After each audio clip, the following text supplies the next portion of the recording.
Hi, Zach Petros here from MarineMax Jacksonville and Jacksonville Beach. I'm standing next to one of our brand new 270 Vantages from Boston Whaler. This particular boat is powered by twin 300 V8 Mercury Verados. AMS midsection, JPO piloting. That means joystick piloting for outboards. What that means for you, easy to dock. Skyhook capabilities.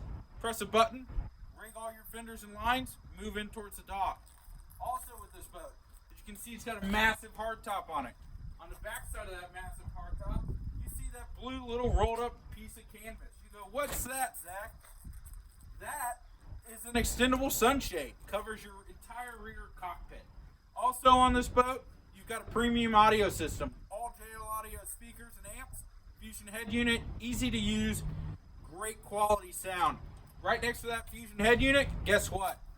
Raymarine Axiom Hybrid Touch.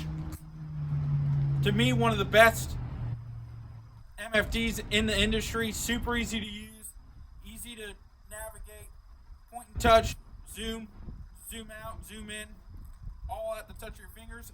Or if it's bumpy, you still have the side controls on the side of that system to operate it. The seating in this boat is fantastic. Dual consoles have become a super popular boat here, especially in North Florida, but throughout the entire boating industry. You can satisfy the family's boating needs by having a bow rider style system, along with the fishability for dad and his buddies in a more utilitarian setup. It's a great crossover. Come on down to MarineMax Jacksonville and Jacksonville Beach and ask for Zach.